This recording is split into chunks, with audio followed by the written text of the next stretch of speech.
आपका हमारे चैनल पे स्वागत है। तो आइए शुरू करते हैं आज की कहानी। तेनालीराम की पत्नी को प्रकृति और प्राकृतिक वस्तुओं से बहुत प्रेम था।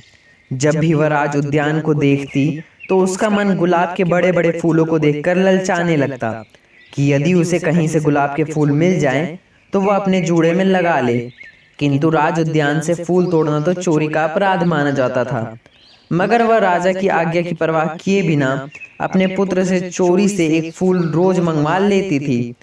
सभी दरबारी तो वैसे ही तेनालीराम से जलते थे। उन्हें तेनालीराम को नीचा दिखाने का अच्छा बहाना मिल गया, इसलिए वे तेनालीराम के पुत्र पर नजर रखने लगी कि वह किस समय फूल तोड़ने आता है। बस फिर क्या था, मौका मिलते ही दरबारियों ने तेनालीराम के सामने कहा कि महाराज, चोर इस समय आपके बगीचे में मौजूद है। यदि आपकी आज्ञा हो तो आपके दरबार में पेश कर दें। ठीक है, वह चोर जो कोई भी है उसे हमारे सामने हाजिर करो। सभी दरबारी कुछ सैनिकों के साथ बगीचे के द्वार पर आ गए और सिपाहियों को बगीचा घेर लेने का आदेश दिया।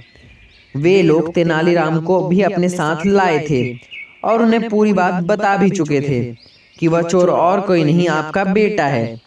कुछ दरबारी इस बात पर बड़ा रस ले रहे थे कि जब तेनालीराम का बेटा चोर की हैसियत से दरबार में हाजिर होगा तो तेनालीराम की क्या गत बनेगी। एक दरबारी ने चुटकी ली, क्यों तेनालीराम, अब क्या कहते हो? अरे भाई, कहना क्या है? एकाएक ही तेनालीराम जोर से चिल्लाए, मेरे बेटे के पास अपनी बात कहने के लिए जुबान है। वह स्वयं ही महाराज को बता देगा कि वह बगीचे में क्या करने आया है। वैसे मेरा ख्याल तो यह है कि वह अपनी माँ की दवा के लिए पौधों की जड़ लेने आया होगा, ना कि गुलाब के फूल। तेनालीराम के बेटे ने बगीचे के अंदर ये शब्द सुन लिए। दरअसल उसे सुनाने के लिए ही तेनालीराम इतने जोर से बोला था। वो फौरन समझ गया कि उसका पिता क्या कहना चाहता है। अतः उसने झोली में एकत्रित किए फूल फेंक दिए और कुछ पौधों की जड़ उखाड़कर अपनी झोली में रख ली और बाहर आ गया। जैसे ही वह बाहर आया, वैसे ही दरबारियों के इशारे पर सिपाहियों ने उसे पकड़ लिया और ले जाकर दरबार में पेश किया। महाराज, यह है आपके बगीचे का चोर, तेनालीराम का पुत्र। ये देखिए, अभी भी इसकी झोली में गुलाब के फूल हैं। गुलाब के फूल? कैसे गुलाब के फूल?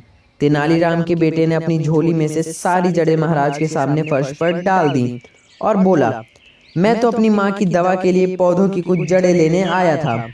ये देखकर महाराज ने दरबारियों को खूब फटकार लगाई। सभी दरबारी शर्म से सिर झुकाए खड़े थे और सोच रहे थे कि गुलाब के फूल की जड़ें कैसे बन गईं।